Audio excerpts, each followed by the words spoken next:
Hi, my name's Jacqueline and welcome to my Mathematics 3 Assessment Task 2. This research was something a little bit different, but I had a lot of fun making it and I cannot wait to get started. So first of all, my research question. The research question I chose for this assignment is, which is the most successful book-to-movie franchise?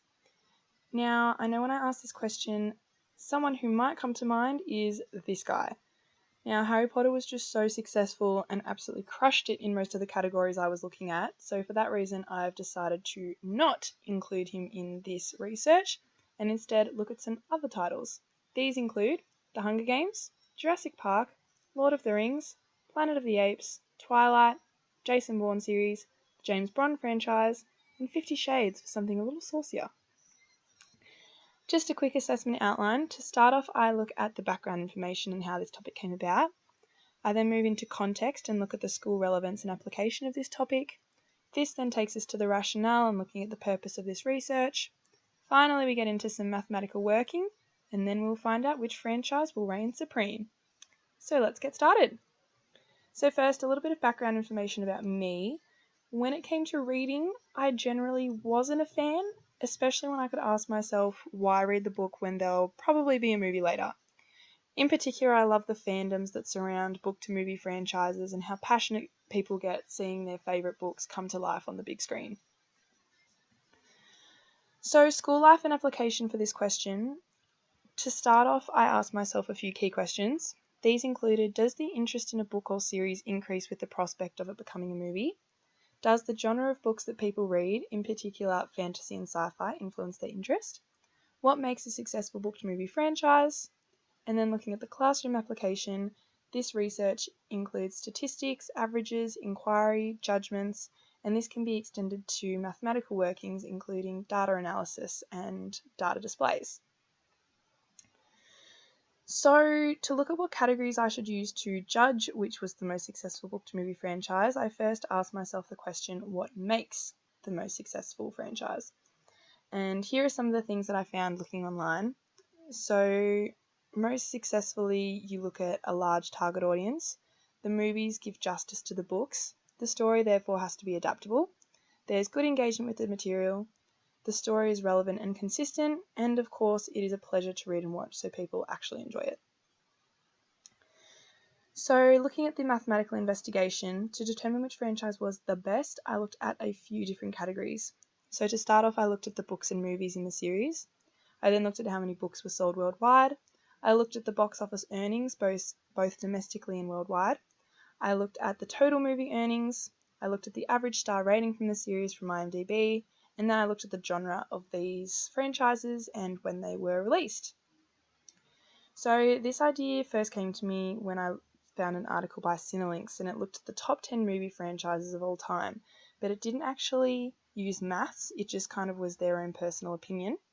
So I then gallantly took it upon myself to look into the mathematical workings of the film industry. I used the website Box Office Mojo to get a whole range of box office and numbers, data, and I then used IMDb to get the movie information, the star ratings, and the synopsis. So, without further ado, let's get to know some of our franchises. So first up we have Twilight by Stephenie Meyer.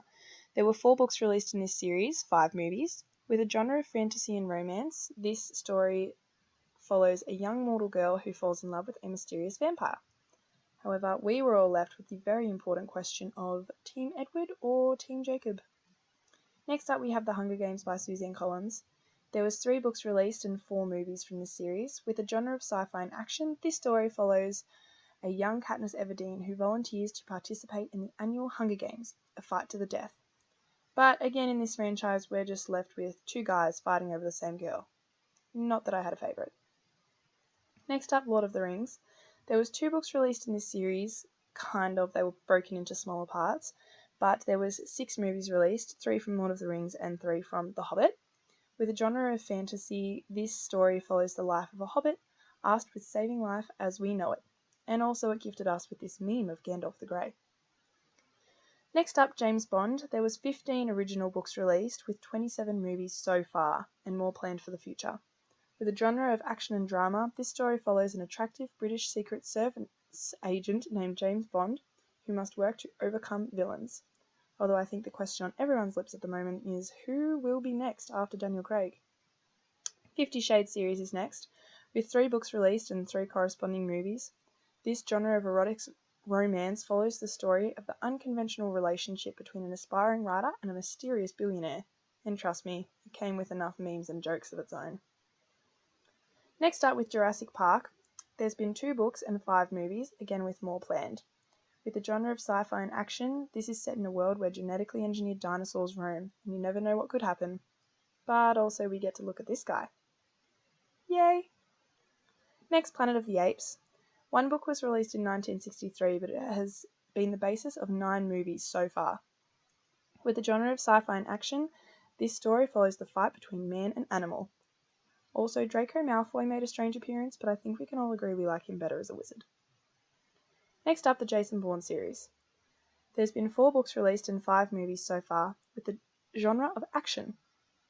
This story follows an amnesia-inflicted and mysterious secret agent who must battle to find out who he is whilst battling those around him. And of course, Jason Bourne was responsible for all my coolest moves. So now that we are more properly acquainted, it's time to finally look at some maths. So category 1 for this assignment, I looked at the most books sold worldwide. Now I've included Harry Potter in here just to show you the caliber at which he was operating and again why he isn't included. So first place for my assignment is Lord of the Rings with 250 million books sold worldwide. Unfortunately, Planet of the Apes and Jason Bourne could not be included in this category as there is 0 data on their sales that I could find. Next, we move to category 2 and 3. So category 2 is the highest domestic box office earnings of a singular movie in the series, and category 3 is the highest worldwide earnings of a singular movie in the series. So as we can see, Jurassic Park leads the race in both categories.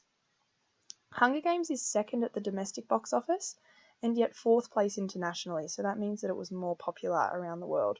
So it was more popular in America. On the other side, James Bond was more successful internationally. 50 Shades was not as successful in the UA, but relatively successful internationally, whereas Jason Bourne series and 50 Shades struggled. Category 4 looks at the total movie income from the worldwide box office. So James Bond has earned a staggering $11 billion worth of movies earnings from their franchise. So again, Harry Potter's included just so you can see where they're at, but our second place is Lord of the Rings, with Jurassic Park coming in third with $4.9 billion worth of earnings. Category 5's up next, where I looked at the average income per movie. So for this category, I took the totals from last category, and I divided them by how many movies were in the series. So as we can see, James Bond has plummeted in this category because the $11 billion worth of revenue had to be divided by 27 movies in the series. On the other side of this, Jurassic Park has done amazingly good with an average of $995 million per movie. In second place is Lord of the Rings, not far behind, with an average movie income of $936 million. Hunger Games is coming in third with $739 million. Category 6 looked at the average movie rating. So for this category, I took all the movie ratings of all the movie series in the franchises off IMDb, and again divided them by how many movies were in the series to get the average. So Lord of the Rings is doing very well in this series with an average of 8.3 out of 10. Second place is Bourne series with 7.4, and Hunger Games not too far behind with an average movie rating of 7. 50 Shades did not do well in this category with an average movie rating of just 4.4 out of 10, and Twilight not doing much better with an average of 5.1. So to give a little rundown, all the franchises were noticeably higher or lower achieving in certain categories. Lord of the Rings performed well across the board along with James Bond, whereas 50 Shades of Grey and the Bourne series kind of trailed. So to decide a winner, for each category the franchises were ranked from 1 to 8, with 1 being the best in that area and 8 being the worst. So to decide the winner, the best franchise would have the smallest score. So, without further ado, ding! Let's look at our table of results. So as we can see, our ones represent the winner for each of the categories, and we can see that there's a fair spread with Lord of the Rings, James Bond, and Jurassic Park each taking top spot across the board. Jurassic Park took out the most wins, but whether or not that is reflective of their place, we will soon find out. 50 Shades, Planet of the Apes and the Bourne series had a few high numbers, so we can assume that they didn't do too well. But let's rank our franchises. So in 8th spot with 41 points is 50 Shades. So this franchise was generally let down by the ratings of their movies and the minor target audience. In 7th place on 39 is the Bourne series. Despite the Bourne series being one of my personal favourites, I think their position of 7th was reflective of their success at the box office and not enough popularity with the books. Next up in 6th spot on the score of 38 is Planet of the Apes. Planet of the Apes has been very successful for a long time, but I think their overall success was challenged by multiple reboots and varying ratings of their movies. In 5th place on 27 is The Twilight Saga. The Twilight Saga was an absolute smash phenomenon for its time and is still very popular, but it was only for a very targeted audience, and I think the movies were challenged by their poor ratings. In 4th place on 22 points, James Bond. James Bond is a very successful and ongoing franchise with a lot of fame to its name, and I feel like it's only going to get better in the future. In 3rd place on 18 points, The Hunger Games. The Hunger Games is a very impressive franchise that had a wider target audience but still appealed to the passionate youth, and so it had a strong fandom and following behind it. In 2nd place on 16 points is Jurassic Park. Jurassic Park has a very impressive history. 3 of its films have grossed over $1 billion each at the box office, making it an absolute worldwide box office hit. It's an ongoing series, so I only assume there's more good stuff to come. So that means our winner is Lord of the Rings. No surprises here. Lord of the Rings is an absolute smash phenomenon. Despite having a higher target rating, this franchise still appeals to most mature ages. It has been a very successful book series despite originally being released in 1937, and it's still very popular today. The popularity of Lord of the Rings continued into The Hobbit, making it a long-running franchise and a hit late into the 21st century.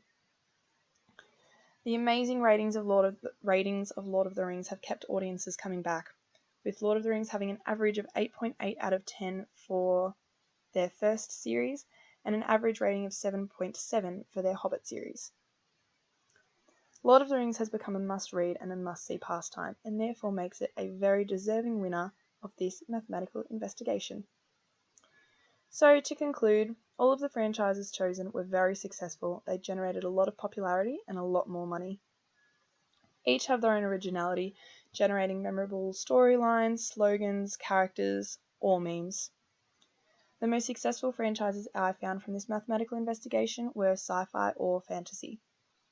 However, other factors can influence the success of a book-to-movie franchise, including the cast, the fans, the cultural and contemporary relevance, and audience appeal. However, I think what this taught me is that Harry Potter will always reign supreme. So to reflect on this assignment, it was very fun and very interesting, and I had a lot of fun making it. It was very relevant for me as a person because I am super interested in the fantasy sci-fi genre and believe it to be the most successful book-to-film genre choice. From personal belief and the articles I read, I believe this is because people enjoy the fact that their imagination can come to life and they can enjoy abstract and unrealistic realms with like-minded fans. I think looking at the school relevance, a topic such as this can motivate students to participate in mathematical investigations and inquiry because it's interest-based, so that's why I had so much fun making this. And although the maths was relatively basic, it still allows the use of statistics, averages, data displays, and data analysis. These can be extended to explore medians and nodes. I think that mathematical investigations are an integral part of most classes because they're really helping that inquiry-based learning. Students should be made aware of the maths involved in tasks that aren't strictly mathematic, as this may ease any unruly feelings they have towards mathematical investigations, especially if it's interest-based. They might find it more engaging. So looking forward, I think a more in-depth study could have been performed on this topic as to the trends of society and when they were introduced, the correlation between box office success and movie ratings, the cast involved, or the soundtrack, but I didn't quite have time for those. So that brings us to the end of this presentation. I hope you enjoyed it. I had a lot of fun making it. And just one more boring slide. Here's the bibliography of websites that I use if you want to check them out. So thank you very much.